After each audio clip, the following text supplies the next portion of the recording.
भगवते वासुदेवाय।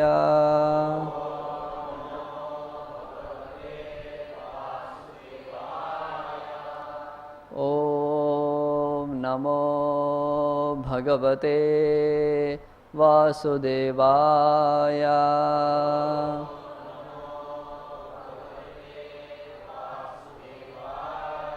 ॐ नमो भगवते वासुदेवाय।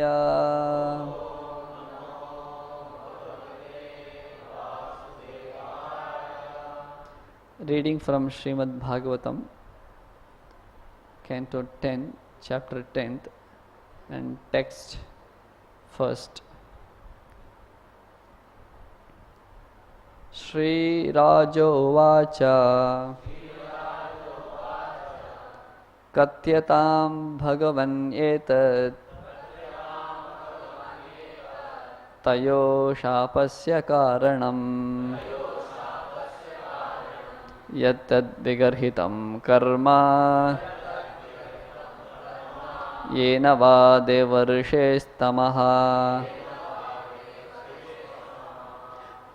Shri Raja Uvacha Katyatam Bhagavan Etat Tayo Shapasya Karanam Yattad Vigarhitam Karma Yena Va Devarshes-tamaha. Shri Raja Uvacha Katyatam Bhagavan Etat Tayo Shapasya Karanam Yattad Vigarhitam Karma Yena Va Devarshes-tamaha.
Word to word meaning.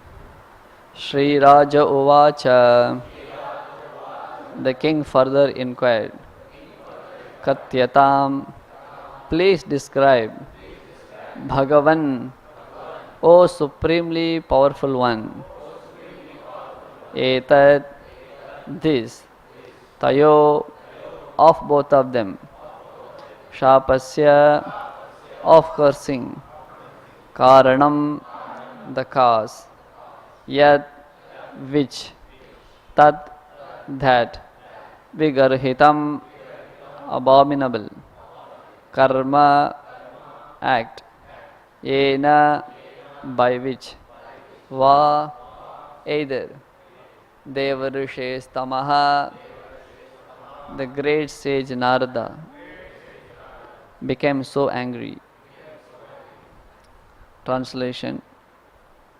King Parikshit inquired from Shukadeva Goswami, O great and powerful saint, what was the cause of Nalakuvara and Manigrivas having been cursed by Narada Muni?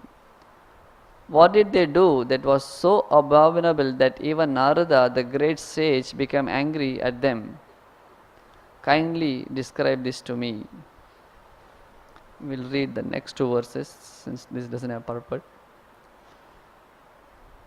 Shri Shuka Uvacha Rudrasya Anucharo Bhutva Sudruptau Dandadatmajau Kailasho Upavane Ramye Mandakinyam Madokatau Varinam Madiram Pitva Mada Gurunita Lochanau Strir Janair Anugayadbihi Cheratahu Pushpite Vane. Sukadeva Goswami said, O King Parikshit, because the two sons of Kuvera had been elevated to the association of Lord Shiva, of which they were very much proud, they were allowed to wander in the garden attached to the Kailash hill on the bank of the Mandakini river. Taking advantage of this, they used to drink a kind of liquor called Varuni. Accompanied by women singing after them, they would wander in the garden of flowers, their eyes always rolling in intoxication. Purport. This verse mentions some of the material advantages offered to persons associated with or devoted to Lord Shiva. Apart from Lord Shiva, if one is a devotee of any other demigod, one receives some material advantages. Foolish people therefore become devotees of demigods. This has been pointed out and criticized by Lord Krishna in Bhagavad Gita. Kamaistaistrihridajnanaha prapatyante anya devataha. Those who are not devotees of Krishna have a taste for women, wine and so forth, and therefore they have been described as hritagya, bereft of sense. The Krishna consciousness movement can very easily point out such foolish persons, for they have been indicated in Bhagavad Gita, where Lord Krishna says, Namam dushkritino mudhaha prapatyante naradhamaha mayaya apahritajnana asuram bhavamashritaha. Those miscreants who are grossly foolish, lowest among mankind, whose knowledge is stolen by illusion, and who partake of the atheistic nature of demons, do not surrender unto me. Anyone who is not a devotee of Krishna and does not surrender to Krishna must be considered Naradhama, the lowest of men, and Duskriti, one who always commits sinful activities. Thus, there is no difficulty in finding out who is a third class or fourth class man, for one's positions can be understood simply by this crucial test. Is he or is he not a devotee of Krishna? Why are devotees of the demigods greater in number than the Vaishnavas? The answer is given herein. Vaishnavas are not interested in such fourth class pleasures as wine and women, nor does Krishna allow them such facilities. Om Ajnanatimirandasya Jnananjana Shalakaya Chakshurunmilitam Yena Tasmai Shri Gurave Namaha. Sri Chaitanya Manobhishtam Sthapitam Yena Bhutale Swayam Rupa Kadamayam Dadati Swapadantikam Vandeham Shri Gurun Shri Yuta Padakamalam Shri Gurun Vaishnavamscha Shri Rupam Sagrajatam Sahagana Raghunatanvitam Tam Sajivam Sadvaitam Savadutam Parijana Sahitam Krishna Chaitanya Devam Shri Radha Krishna Padan Sahagana Lalita Shri Vishakanvitamscha He Krishna Karuna Sindhu Dinabandhu Jagatpate Gopesha Gopika Kanta Radha Kanta Namostute Tapta Kanchana Gaurangi Radhe Vrindavaneshwari Vrishabhanu Sute Devi Pranamami Haripriye वाञ्छा कल्पतरुभ्यश्च कृपा सिन्धुभ्य एव च पतितानां पावनेभ्यो वैष्णवेभ्यो नमो नमः। जय श्री कृष्ण चैतन्य प्रभो नित्यानंद श्री अद्वैत गदाधर श्रीवासदि गौर भक्तवृंद। हरे कृष्णा कृष्णा कृष्णा हरे हरे, हरे Ram Ram Ram Hare Hare. The king inquired from Shukadeva Goswami, O great and powerful saint, what was the cause of Nalakuvara and Manigriva's having been cursed by Narada Muni? What did they do that was so abominable that even Narada, the great sage, became angry at them?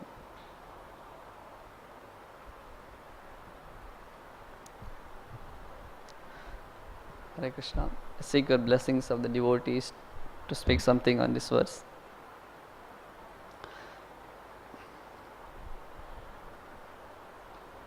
So Krishna being born by the robes of Mother Yashoda, he is not yet unborn himself.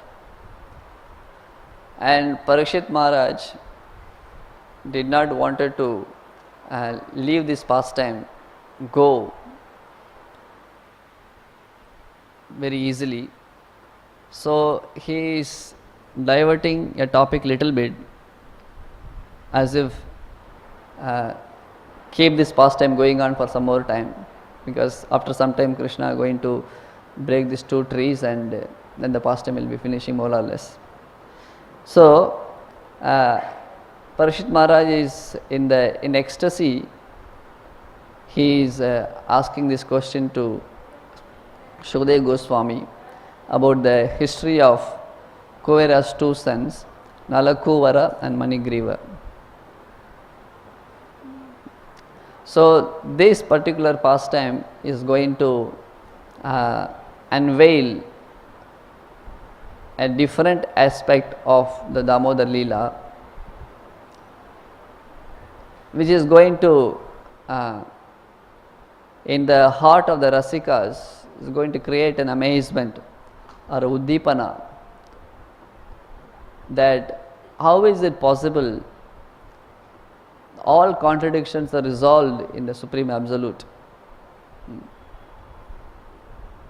Vamanadev, who is so small dwarf, he measured the whole universe in 3 steps, 2 steps, and now as Krishna is trying to walk and crawl, and as Lord Ram, he showed the path to Jatayu towards spiritual world. But it is wonderful, it is amazing that Supreme Lord Ram did not know where to find Sita, or he did not know the way towards Lanka.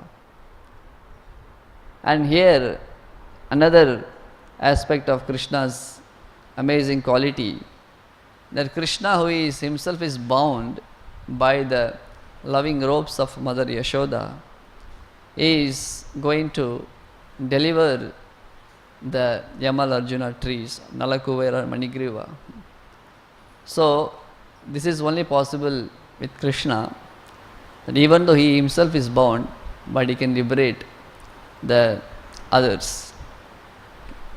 So this pastime is very important pastime, because it seems more or less Nalakuvara and Manigriva's representative are lot more. Even in our heart also, to more or less, to some extent. So here Lord Hari means one who steals. So he not only steals the heart of the pure devotee, but he also steals the unwanted desires within the contaminated living entities. So Nalakuvara Manigriva, being the sons of Kuvera, the rich man's sons, and also very dear to Lord Shiva, who is a, we can say somebody is in the superior position in the universal government. So they have a very good support and good family with all facilities. So they drifted into such activities. So Parikshit Maharaj is inquiring because he is also coming from the lineage of kings. And Parikshit Maharaj also can be sympathetic, or his relevant question is asking because he himself is also was cursed by a Muniputra. And Nalakuvara Manigriva was also cursed by Narada Muni. So he became quite curious that what is that made even Narada Muni, who is a Bhagavatottama, the supremost Bhagavata, to become angry. So Vigarhitam karma, they must have performed some very abominable activity. Otherwise, how is it possible that even Narada Muni can become angry? So this was a curiosity, this was a question raised, and he is addressing Sukadeva Goswami, Kathyatam Bhagavan Yetat. So the word Bhagavan is addressed in the vacative sense, calling. The word Bhagavan in a calling sense becomes Bhagavan. So he is addressing Sukadeva Goswami as Bhagavan. And this means that Parikshit Maharaj is in his heart, he is telling that, oh my dear Sukadeva Goswami, you are all-knowing Sarvagya. And even though I am asking the reason for the curse of this Nalakuvara Manigriva, and I am sure you know that the curse of such great souls will always going to be beneficial for them. Because Parikshit Maharaj himself is realizing that at present. So he is thinking in his heart that even though I was cursed by the Muniputra, and the curse was apparently a disaster in my life, but because of that curse I am getting the association of Hey Bhagavan, like Sukadeva Goswami, like you. So naturally Parikshit Maharaj was not very much pitiful or compassionate in the sense of something bad happened to Nalakuvara Manigriva. He knows, and he is addressing Sukadeva Goswami, that you also know that this curse of Narada Muni is going to be a great act of benediction for them. So he was very curious, and he was very much interested, eager to hear such katha. So then Sukadeva Goswami,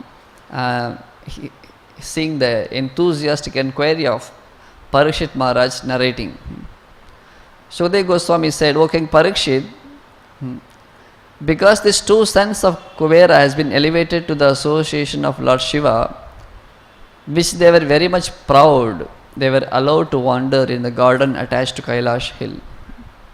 So they entered into the Mandakini Ganga in Kailash hill with no dress, and they are just enjoying with women the garden of flowers. So Srila Baldev Vidyabhushan in his commentary on this verse speaks certain interesting informations. He says that what are the mistakes, what is the mistake done by Nalakuvara Manigriva? As far as enjoying with women is not a sin, according at least in the heavenly planets. So what is the mistake of Nalakuvara Manigriva? So Baldev Vidyabhushan gives what are the things one should avoid having gone to a holy place like Ganga. So he says, Gangam Punya Jalam Prapya Trayodasham Vivarjayet. Having reached Ganga or having entered into Ganga, one should avoid 13 items. So he is mentioning those 13 items. Shaucham achamanam chaiva nirmalyam malakarshanam. Shaucham, that one should not enter into Ganga thinking that I am going to clean my dirt in my body. So Ganga is not a place where you want to clean the dirt of your body. One should approach Ganga in the mood of purifying our own heart, not the dirt in the body. Achamanam chaiva. One should not perform achamana having entered inside Ganga, because achaman means that one want to purify oneself. So after entering into Ganga, this is already purified, because that's water emanating from Lord Krishna's lotus feet. And achaman is also having a lot of technicalities involved, because when a person takes achaman water, that the water, for it to be purified, the index finger and the small finger should not touch any other finger. That means the index finger is standing in a vertical posture like this, and the small finger is way away from the other fingers. So with these two fingers touches, the water become impure. So there is a way of how to take achaman also. So, but one should not think that after taking Ganga, you are meditating on such process. My index finger should be standing right and the little finger should be away, so that the water will be pure. No, it is, Ganga is Charanamrit. So with this mentality that I am purifying the water and doing achaman, this kind of concept should be avoided. So Shaucham achamanam chaiva nirmalyam malakarshanam. Malakarshanam, one should not go to Ganga for respond to nature's call and clean oneself in Ganga water. Taila sammardhanam, and one should not take oil massage and enter into Ganga. Kridam, not for frivolous sports. Of course, Kaya is exception if Krishna conscious games. And Pratigraham athorathim. Pratigraham, one should not accept gift in the banks of Ganga or in water of Ganga. Athorathim, rathim refers to involving with the conjugal affairs. Anya tirtha abhilashascha. Having entered Ganga, one should not think that, oh, I am in Ganga, what if I could take bath in river Kaveri at this time? Or what if I could take bath in the ocean in Jagannath Puri at this time? Anya tirtha abhilasha. Now you are in Ganga and you are in the Charanamrita of the Lord, and one should not desire other holy tirthas when you are in a particular tirtha. And anya tirtha prasamshanam. Neither one should glorify other holy tirthas. That tirtha is better than Ganga, and this tirtha is better than Ganga. Vastra tyagam, one should not give up all the clothes from the body. Tata swatam samharam chaiva varjayet. Samharam, of course, killing anybody. So these are the things Baldev Vidyabhushan quotes that should be given up while we are in the waters of Ganga, or while we reached Ganga. So here Nalakuvara Manigriva broke many of the principles, such as giving up their clothes while taking bath in Ganga, as well as rathim, enjoying romantic affairs with other opposite sex. Plus also they were drunk. This is not just an external act, but the attitude is also that of intoxication and pride. Externally they are intoxicated, and internally also they were intoxicated. And at this time Narada Muni happened to go Yadrichaya. Of course, Yadrichaya, by the will of the providence, he happened to go there. But Yadrichaya, in the general sense, actually the desire of the Lord, will of the Lord. Narada Muni went there and he saw the whole scene, and immediately the girls came out and they covered their body. But Nalakuvara, Manigriva, they were careless, intoxicated with pride, they were just as they were. So Narada Muni becomes angry. So even though Narada Muni is becoming angry, but his anger is not impelled by the mode of passion. Of course, Narada Muni curse, sometimes we are warned. For example, in the beginning of certain books, the Acharyas, they will curse on the readers, such as they say that this book is only meant for the devotees of Krishna. Anyeshmai shapato arpitaha Krishnaika bhajana abhilashavan Anyaismin shapato arpitaha. That this book, for example, Jiva Goswami says in the beginning of Tattva Sandarbha, in all the 6 books, Bhagavad Sandarbha, he says that Etad Drishyatam Krishnaika Bhajanaika Abhilashavan, that this book should be seen or read only by the devotees whose main motive is of worshipping Krishna. Anyaismin shapato arpitaha. For others, I am avoiding curse. So, but it doesn't mean that such great souls are cursing means that every others also has a right to curse others. In fact, it is a prerogative of a pure devotee, the advanced souls, to curse others. Sometimes in India, the whole villages, if you go, the ladies, when they fight, they just keep giving curse to each other. This will happen to you and that will happen to you, you know. Every second word they will give curse in their fights. But this cursing of this great soul should not be imitated. It is a prerogative given to them only. And this curse is actually a mercy of them. So Narada Muni is not affected by the situation. What is the difference between a Goswami and ordinary soul? Because Pradyumna Prabhu gave an interesting definition. He said that Goswami and the Godas, or even ordinary person, not necessarily one has to be lowest of mankind, even a normal person who is not very highly advanced. What is the difference between both of these? A Goswami is a person who can go to a situation, that situation will not affect that person. Rather, he will transform the situation according to his heart.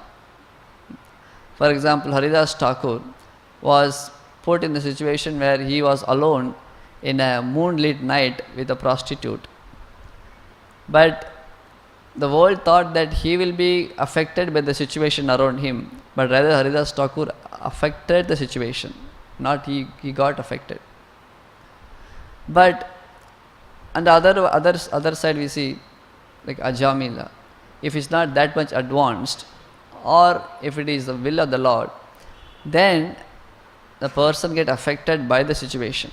It's a very succulent description, simple definition. What is Goswami and or the rest of us? That we are affected by the situation and they are affecting the situation.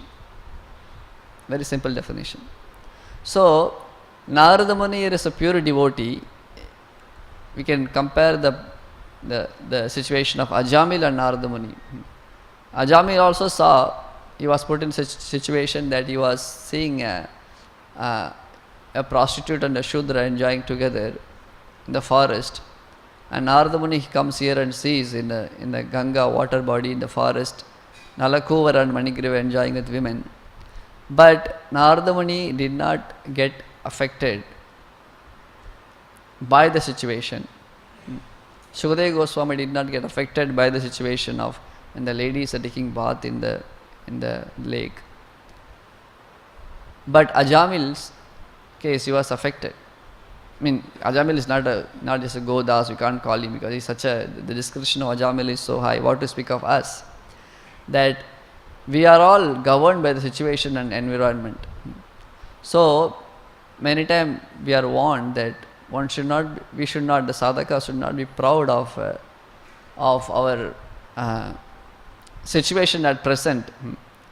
Our situation and our Krishna consciousness, whatever level, it's only just because of the situation, association which we are getting from the Lord and their representatives. It is not by our will that we are able to follow any principles. We are able to chant Hare Krishna because of the association and situation and environment we are given. So there is a small thin layer which protects us from what to speak of being even to maintain a human sanity is, most of us in Kali Yuga, we are coming from such backgrounds that even to maintain a sattvic, a human platform is very difficult. Sometimes people used to say that I'm coming from this family background, I am not doing any sin, and I don't want to be like full-fledged devotees like you, but I will be maintaining my purity, I will not commit any sin. But there was some time like that, people could do that in India, maybe 30-40 years before. But now Kali Yuga is so much progressed, that practically there is no choice. Either be Krishna conscious and be a proper human, or you be an animal. There is no choice. Kali is entered in every place that a person cannot even maintain a sanity of a human consciousness. Normal human being, they cannot live. So there is no, Krishna consciousness is not a choice, it's a crucial requirement. Sometimes we see the children and the students or going to the school. It is practically, we have seen many children and students, they are going to schools, small kids, sometimes they talk to devotees also. But they are not careful, and 5-6 years later we hear from their parents, Prabhuji, my son is gone little bit away like this, little bit away like that. So it is so vulnerable that the situation around us is what to speak of not being Krishna conscious or not practicing Krishna consciousness. Even after practicing Krishna consciousness, we are all governed by the situation and surrounding around us. So, when we understand that situation, that our precarious condition, that our so-called whatever possible sanity we are able to maintain, we are able to practice Krishna consciousness, it's just because we are put into this situation. Otherwise, how is it possible to maintain especially brahmacharya in this age? Because of the association, because of the situation.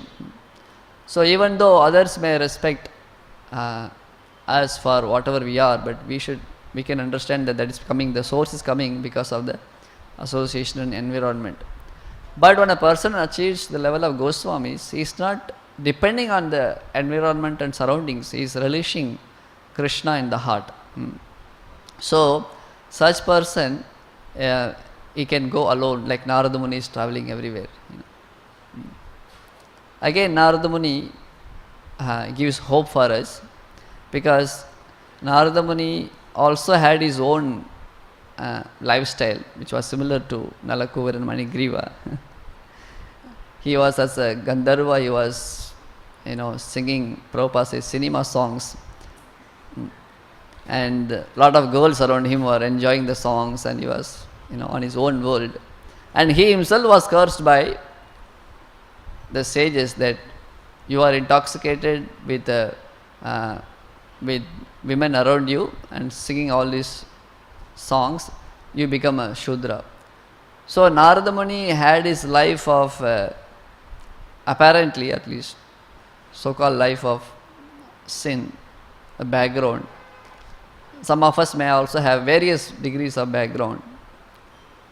And the curse of a great soul, in Kali Yuga, if Narada Muni comes, he will be cursing every third second. Because such saints will be going on everywhere. But for us, it is not a curse, it is a mercy. Okay, sometimes such nowadays preaching to such an extent, no problem, you do this, but also come to temple, such activities. So we can't curse anybody, but the mercy, their curse is that of mercy, brings us here. So Narada Muni also, he was practicing devotional service as a sadhaka, son of a maid servant. And while practicing his devotional service, his qualities are given that even though he is so advanced and so pure, he was always humble and meek, serving the Bhakti Vedantas. And doing so in the sadhana level, then the next life he achieved his constitutional level of Narada Muni as Narada Muni, as a space traveler, transcendental celibate monk, Narada Muni.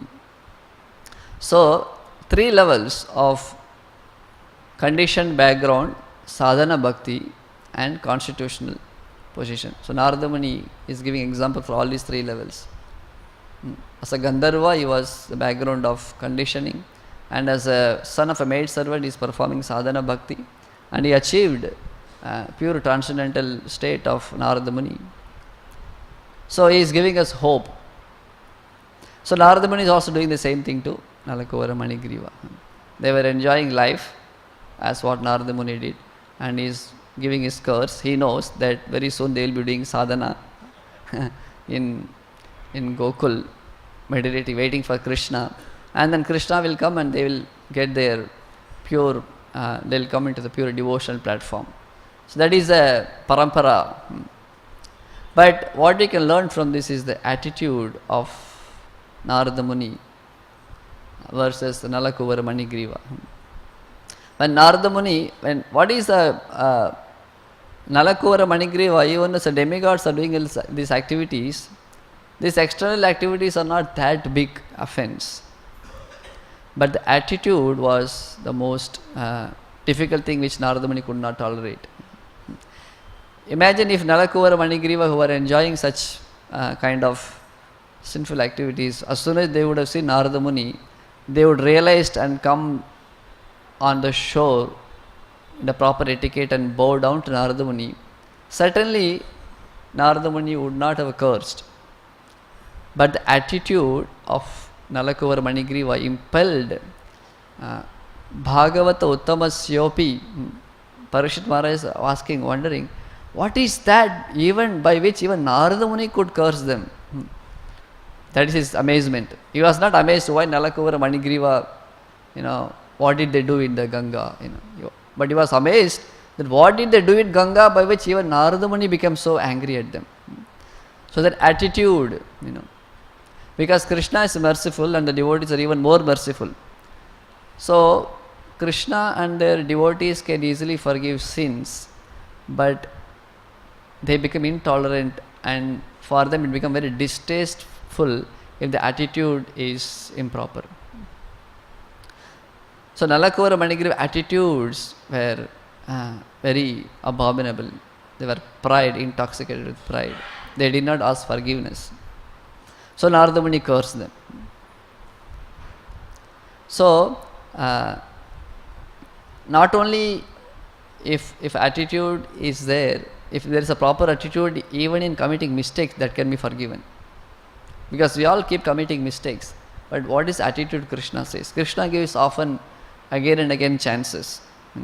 There is no point of time Krishna doesn't give chance. Even if you commit abominable activities, Krishna says attitude, then you are ready to forgive.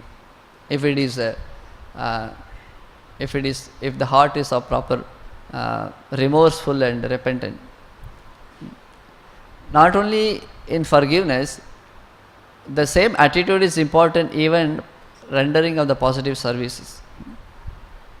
When a person renders service, if we compare which is more important, the service rendered or the attitude in which service rendered. If you ask this question, the answer would be the attitude in which service rendered is more important than the service rendered. Recently some devotee spoke about, Baldev Prabhu spoke about Krishna going to Duryodhana's house. He did service of making a big feast, but if we compare the volume of service, the efficiency of the service, Duryodhana did better than wife of Vidura. But Krishna sees the attitude more than the service. Efficiency and attitude. The best is efficient and attitude. It will be most pleasurable offering. But if it is only efficient with no proper attitude, then it is very distasteful to Krishna. He doesn't care for the service. Sometimes nowadays, Prabhupada created this society, ISKCON, and we are ready to engage everybody in the Lord's service. Sometimes the people don't understand that. But in those times, there are many kings who are ready to give so much money and donations and wealth to the temple. And if the attitude is not proper, their wealth are lying in the courtyard of the temple. It was not used in service of the Lord. The Lord comes, tells that I don't want these riches. There are many stories, such things happen. So the attitude is more important. And here Prabhupada also writes about the attitude. He speaks about the attitude of the demigod worshippers in the purport. That attitude of the demigod worshippers like Lord Shiva and others, it is based on the material desires. And also Prabhupada says that a number of devotees in the world are, the demigod devotees are more in number than the devotees of Krishna. What is the reason for this? Prabhupada gives a simple reason.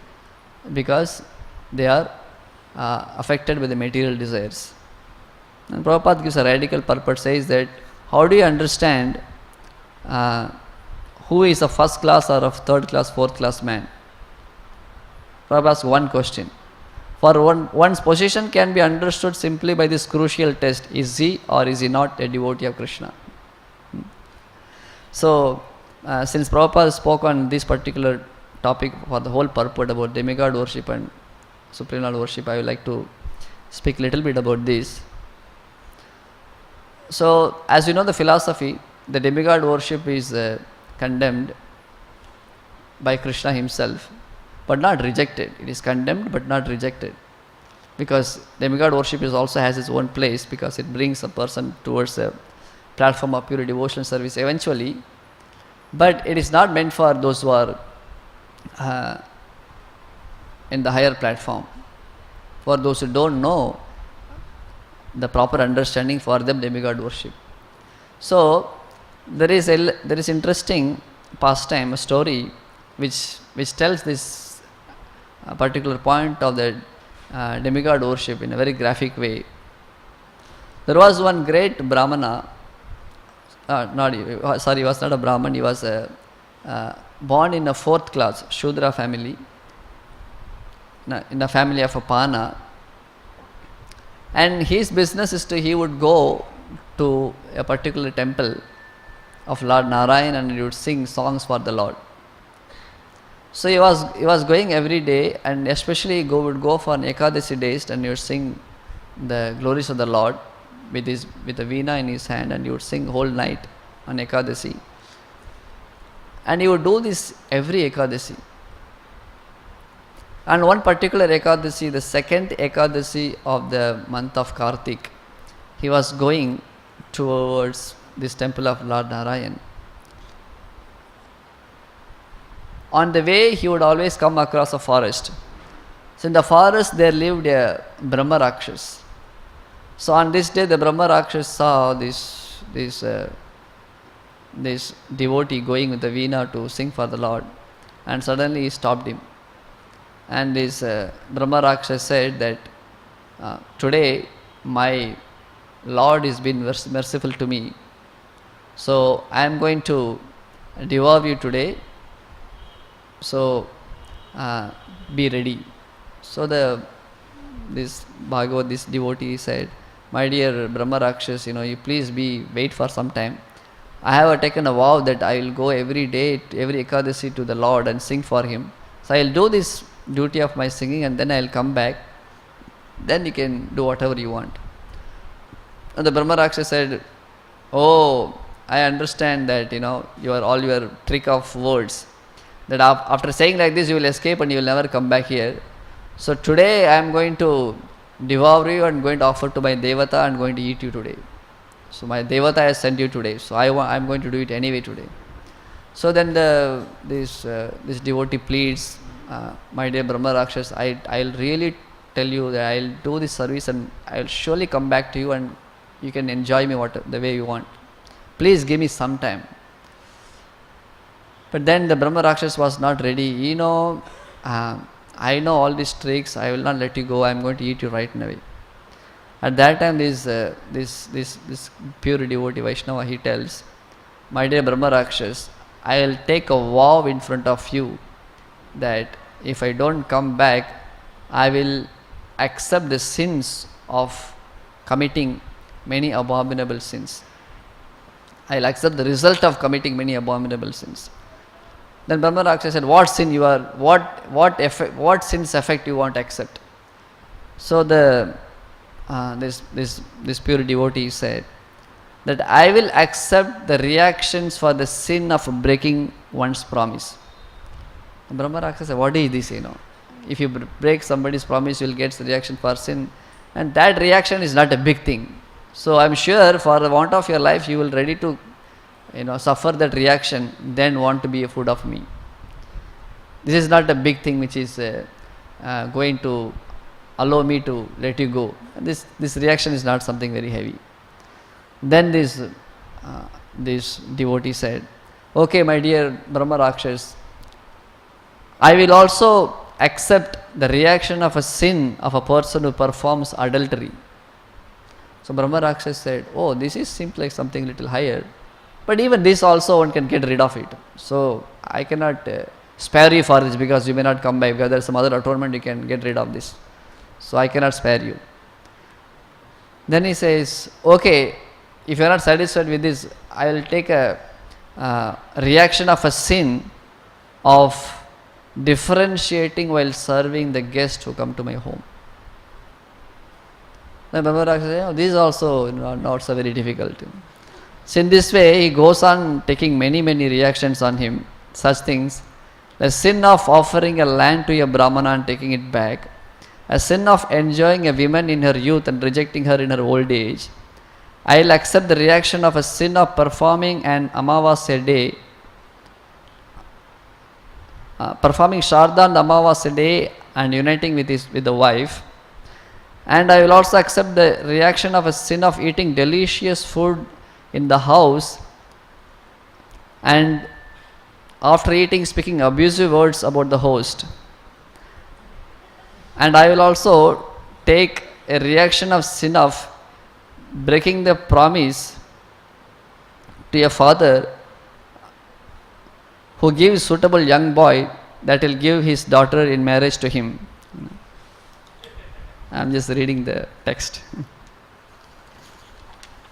Then he says, Brahma Rakshasa was not moved by all these promises.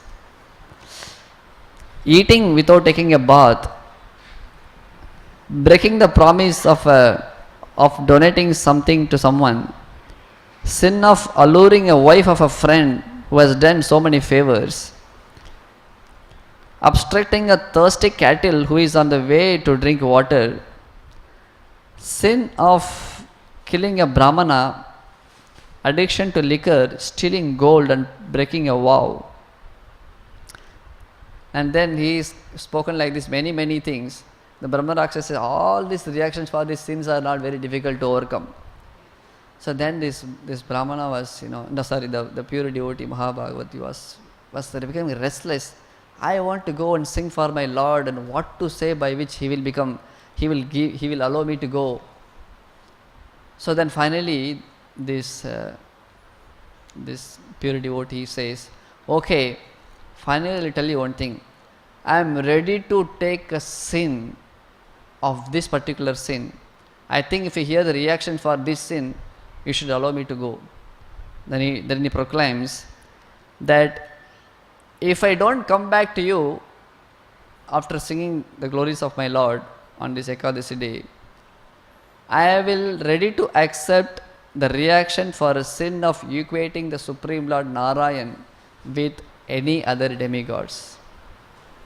So when the Brahma Rakshas hears this, suddenly he becomes, he's stunned and his body shivers, and he says that you are ready to accept the reaction of this particular sin. It's not a ordinary sin, it is a heavy sin, and this reaction is very heavy. So if you can accept reaction for such sin, I am sure that you will not fail to come back, so I allow you to go.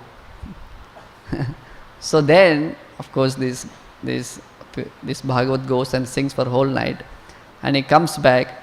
When he comes back, the Brahma Rakshas become transformed, and he relieved himself from the curse. So this particular story is in the Kurma Puran, which speaks on Kaishika Ekadasi. So this story illustrates that how grievous the sin of equating demigods with Lord Narayan or Supreme Lord Vishnu. We read this offense every day, but this is an interesting story which illustrates the importance of having the proper understanding that Krishna cannot be equated with the demigods. Even the Brahma Rakshas is afraid of such such thing. That he was not ready to allow this devotee to go. Only when he tells this sin, then he leaves him. So Prabhupada speaks on the demigod worship. So I'll conclude by telling the part of attitude. The attitude in committing sin or mistakes, if it is a proper attitude, Krishna forgives, the devotees forgive. Also, the attitude should be the similar attitude is important in rendering positive service. So Chaitanya Mahaprabhu, when he was traveling in South India, he met the Vasudeva the leper. Kaviraj Goswami says, Naumitam Chaitanyam Vasudeva Dayadradi Nashtak Kushtam Rupa Pushtam Bhakti Tushtam Chakarayah. So the Vasudeva leper, Mahaprabhu already left this place and went ahead, and Vasudeva leper became unconscious that he could not see Mahaprabhu. Then Mahaprabhu, just for Vasudeva the leper, he comes back to this place, Kurma, and he meets Vasudeva. And then Kaviraj Goswami says, Mahaprabhu did three things to Vasudeva the leper. He embraced him. When he embraced, all the kushta, all the leprosy is gone. And Vasudeva got Nashtak Kushtam, Rupa Pushtam, Bhakti Tushtam. He relieved of his kushta rog, the disease in the body, and Rupa Pushtam, his body became very golden in color, and Bhakti Tushtam, he began being satisfied in devotional service alone. So, and what Vasudeva leper did after these effects taken place in his life? Very fast. Nashta Kushtam, Rupa Pushtam, Bhakti Tushtam. So Vasudeva became very ecstatic, and he was very happy and jubilant, but suddenly he became very afraid. And he told, my dear Lord, that you have given me this beautiful body and you given this mercy. I am not qualified, but I am afraid that I am going to become proud. So, of course, Mahaprabhu said that you keep chanting the holy names of Krishna, you will not become proud. So the attitude of Nalakuvara Manigrava in performing sin were of pride and intoxication, and at least that is by curse that they can be relieved. But the pride and intoxication in receiving the mercy of the Lord is even more worse than the wrong attitude in sinful activities. So here Vasudeva the leper is setting the standard that we are in our life, we all think that achieving mercy of the Lord or pure devotee, or sometimes if Maharaj Radhanath Swami or Guru, one spiritual master puts one glance on me, then the whole day we are jubilant, I got mercy. He smiled at me today. But here Vasudeva the leper, he got the supreme mercy of Mahaprabhu, but he was so afraid and he was so scared that, oh my Lord, I got the mercy, but I am afraid that I am going to become proud. So humility or the attitude in receiving mercy is also that of fear, and not that one should be happy, one should be jubilant, but there should always be attitude of gratitude, at the same time fear that I may lose this or I may become I may think that because of me I got the mercy. So, this attitude of Vasudeva the leper is most important, that achieving mercy also, one has to show the attitude of helplessness, one has to show the attitude of I am not qualified to receive this mercy. Otherwise, even though Vasudeva the leper has all the reasons to say that I achieved the mercy of the Lord, he was, on the other hand, was afraid and scared that I got the mercy. Raghunath Das Goswami, the Prayojana Acharya, even though he is in the Raganuga stage, but he is always in the mood of performing Vaidhi Bhakti, offering thousands obeisance to Vaishnavas and 2000 obeisance to the deities, rigid parikrama around Radhakund, Sanatana Goswami, rigid, Haridas Thakur, rigid sadhana. So those who are achieved perfection, they keep themselves humble, they think that I am in Maya. Haridas Thakur says, I am diseased, my body is working, my mind is diseased. So the attitude of helplessness, humility, even achieving perfection is what wanted. Krishna become pleased with that. What to speak of that attitude in our sadhana level. The pure the sadhaka devotee is humble because he doesn't know who is Krishna, and the pure devotee is humble because he knows Krishna. Raghunath Das Goswami, Haridas Thakur. Prabhupada said, I am always praying to Krishna that he may protect me from Maya. So pure devotee is humble because he knows Krishna, and sadhaka devotee is humble because he doesn't know Krishna. But the problem is with those who think that they know Krishna when they are not pure. So you can learn the attitude of this pastime from Nalakuvara Manigriva, that how their attitude is intoxication, and how the attitude of great souls such as Haridas Thakur. And today is Srivas Thakur's disappearance day, and he gave that attitude. Narada Muni is not different than Srivas Thakur. So we can pray to Srivas Thakur and Narada Muni that we may develop this attitude, and which will please Krishna and his pure devotees. Srila Prabhupada ki jai, Bhantara Srimad Bhagavatam ki jai.